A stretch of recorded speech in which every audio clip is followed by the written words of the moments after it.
Halo guys, balik lagi di One Passes Video. Kita akan coba rutinkan ya, mulai dari saat ini ya. Jadi setiap ada unit baru di bulan baru, kita akan urutkan lagi ulang tier listnya ya. Bagi yang posisinya sama, gue nggak akan berkomentar banyak untuk mempersingkat waktu ya, biar nggak ngabisin banget. Oke? Nah, gue nggak masalah sih panjang ya. Lebih untung di gua, tapi lebih ke efisiensi dan lebih ke kenyamanan ya. Jangan diulur-ulur atas atau untuk sesuatu yang tidak perlu, oke? Dan satu lagi sebelum kita mulai, bagi kalian yang baru join, garis biru ini buat visual saja biar kalian gak keblinger. Dan sedangkan garis hijau ini buat membedakan posisi. Yang kiri ini yang wajib yang gue saranin ambil. Sedangkan yang kanan ini additional atau ekstra kalau kalian punya ekstra BT, oke? Langsung saja tanpa basa-basi. Yang pertama, boros tetap di sini ya, tetap di S. Trio kuek-kuek ini, kalau kata kalian bilang ini trio kuek-kuek, tetap mereka di sini ya, tidak ada perubahan. Bapak ini juga sama, tapi ingat ya, bapak ini bukan di A banget, tapi A plus ya, hampir S. Zombie Man tetap di sini, Garo juga tetap di sini. Reminder atau mengingatkan lagi, dulu dia sempat SS ya, waktu bareng si Zombie Man. Tapi sekarang sudah S ya. Flashy Flash, S juga dia tetap. Si Goketsu menurun ya, jadi SS minus ya, hampir ke S ya. Tapi bagaimanapun tetap reliable unit ya. Apalagi buffnya juga sangat-sangat berguna nanti kalau dipasangkan sama si Amai Mas dan lain-lain, oke? Makanya dia tetap di sini ya, bertengger. Phoenix Man tetap di sini sama Psychos juga. Dan gue ulangi lagi, ini unit ya, bukan core ya. Kalau core-nya itu sangat wajib ya. Itulah kenapa gue taruh di sebelah kiri ya, walaupun unitnya gembel. Tapi ini bukan bahas keepsake ya, tapi bila mana kalian ambil keepsake dan kalian ungu 5 kan, dia gue taruhnya ke SS plus ya, hampir SSS. Itu jauh banget perbedaan antara normal unit dan dan ungu 5-nya ya. Genos ya sudahlah, sudah terbukti ya, dan dia tetap bertengger di sini ya. Berikutnya nyamuk. Gue udah mention sebelumnya, tapi gue ulang lagi. Gue lebih nyaranin nyamuk itu karena kalian harus punya minimal satu premium limited PvE unit ya. Karena reward dari PvE itu luar biasa ya. Ya kira-kira seperti itu. Satu aja. Kalau bisa lebih ya nggak masalah. Tapi dengan punya satu premium unit kayak si nyamuk, boros jadi gampang. Terus yang sebelah kanan Psychosnya juga gampang ya kan. Ya kira-kira seperti itu. Event juga kan harus melawan bos. Makanya gue lebih wajib ke nyamuk ketimbang Genos ya. Bos Jokman tetap sama di sini. Tatsu kan udah mati bang. Kok masih SSS? Apalagi ditaruh di wajib lagi. Ingat jangan keblinger dengan durasi waktunya ya.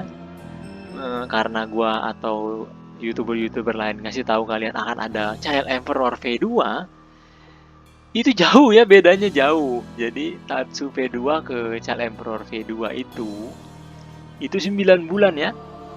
9 bulan. Ya, sebagai contoh saja yang mudah kalian pahami itu, si Genos ke bom itu jaraknya 6 bulan. Dan berapa orang yang nggak ngambil Genos? Kita balik saja pertanyaannya. Berapa orang yang ngambil Genos? Banyak. Padahal durasinya 6 bulan. Terus kenapa kalian menganggap si Tatsu ini sudah ampas sekarang? Yang nongol aja belum. Ya, itu aja sih. Gue hanya ingin mereminder atau mengingatkan. Ada durasi waktu di situ ya, durasi waktu. Jadi Tatsu ini lebih lama. Kalau kalian ambil Genos atau kalian menganggap Genos ini sebagai ancaman di PVV, nggak ngambil tapi nganggap dan mengiyakan si Genos itu ancaman di PVV, berarti Tatsu itu lebih mengancam lagi ya, karena durasinya lebih lama lagi. Jadi 3 bulan ekstra lebih lama ketimbang Genos, dan kalian menganggapnya itu tidak berguna. Tidak ya, dia tetap berguna ya. Dia nggak seampas yang kalian kira saat ini ya. Kalau di server induk iya, ini gue menggarisbawahi karena masih banyak yang bertanya, Bang, apakah si Tatsu sudah bisa di skip? Ya, kalau kalian mau dibantai selama 9 bulan, 8 bulan lah ya, karena 1 bulan preparing, ya silakan. Tapi intinya itu lama dan itu sangat-sangat lebih wajar waktunya ya ketimbang Genos yang 6 bulan aja kalian wajar kan. Kok si yang Tatsu ini kalian nggak wajar kan, agak keblinger kayaknya situ data-datanya ya.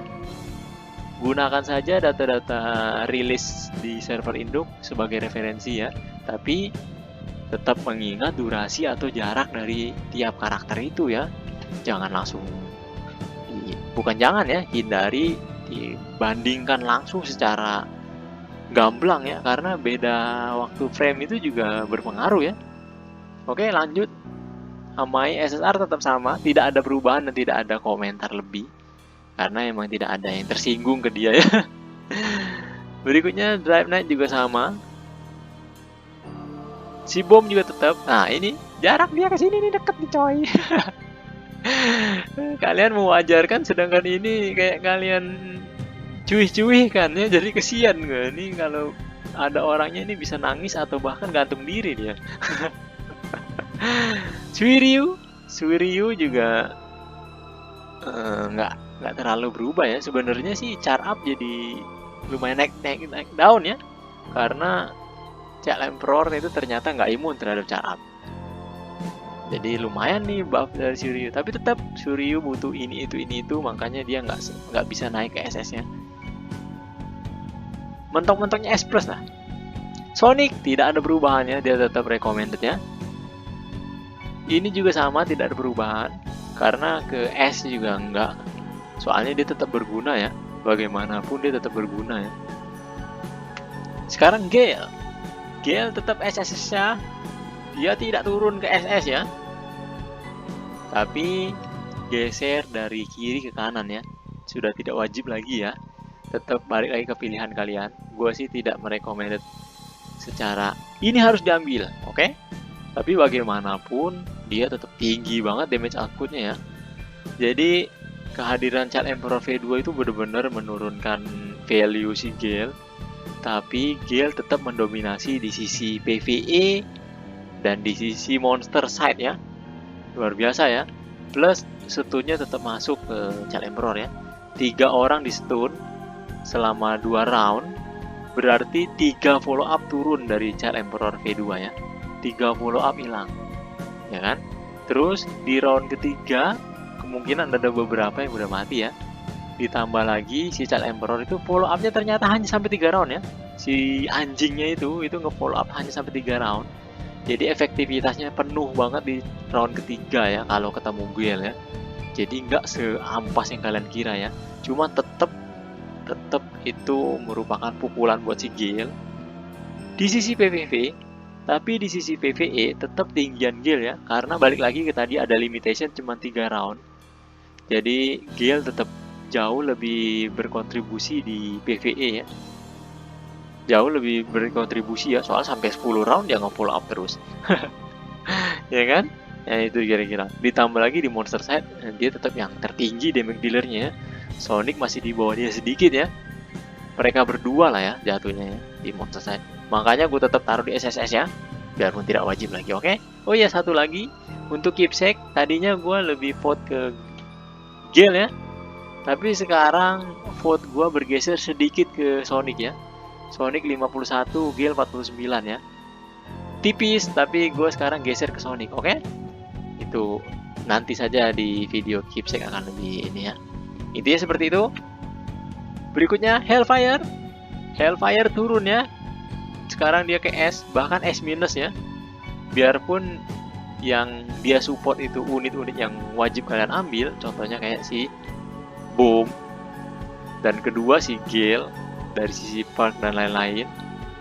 Tapi karena yang disupport dia kena hantem, si Gale kena hantem Child Emperor V2, sedang si Boom sendiri bukan kehantem, lebih ke Child Emperor V2 itu version imunitasnya lebih tinggi ketimbang dia ya. Kalau dia kan cuman ngasih 2, satu depan atau belakang dia dan satu lagi random. Itu pun harus ada shield. Sedangkan si Char Emperor yang penting sebaris dan itu selamanya imunitas terhadap force field dan lain-lain. Itu vaksinasi dari Eropa mungkin ya, luar biasa Bapak. Ini bocil bukan Bapak ya, maaf ya kecil. Kira-kira seperti itu ya. Itulah kenapa si Hellfire turun ke sini ya. Dikit lagi ke A ini. Ini S minus sudah di sini, oke? Berikutnya ya iya dia yang tadi gue bilang ya, Bapak satu bocil satu ini. Dia nambah satu S-nya di sini ya. S. Tadinya gue mau ngasih S-nya 5 ya. Karena dia bisa di PvE dan PvV. Tapi ternyata follow up-nya hanya sampai round 3. Makanya turun S-nya jadi 4 ya. Tetap paling tinggi. Tapi turun jadi 4 ya. Karena di PvE masih kalah dia sama Singkill ya. Cuman ya itu dia. Tetap aja tinggi ya. Belum lagi anjingnya bisa di-upgrade loh. Anjingnya bisa di-upgrade dan bahkan bisa jadi 2 ya. Amazing sekali ya 2 ya. Entah damage-nya turun atau enggak. Kayaknya enggak. Kalau enggak berarti 400% per unit jalan ya. Amazing ya. Sekarang bagusan. Bagusan ini biarpun gratisan dia tetap SSR plus ya. Ditambah lagi ultinya biarpun sekalem. Cuman damage-nya luar biasa ya. 400% char up ya. Enggak char up pun tetap tinggi 400% itu. Ditambah lagi ada kemungkinan 600%. Plus dia akan ngedisable buffer-buffer kalian. Biarpun cuma 3 unit yang di debuff, tapi luar biasa sih setiap karakter Enten, setiap karakter mau jalan dia akan ngedebuff. Dia sendiri juga punya akan nge-clear buff, bukan debuff ya salah ya. Maaf, bukan debuff ya. Dispel tepatnya, ngedispel buff musuh. 3 itu lumayan ya, angka yang sangat lumayan itu. Belum lagi dia punya debuff attack minus 40%, tinggi sekali 2 round lagi. Oke, itulah mengapa dia di SSS. Itu saja, nanti gua akan update lebih lanjut. Dan video berikutnya mengenai tier list, gua akan tier listkan keepsake ya. Gue lagi menanti keepsake-nya si bocil nih, apakah sama ataukah lebih ribet, etc. Oke? Kalau masih ada pertanyaan atau saran, silahkan di komen. Dan kalau kalian suka video seperti ini, like dan sub, jika bikin gue pantas gitu. Adios. Memang bocil satu ini ya. Luar biasa ya tukang es ini.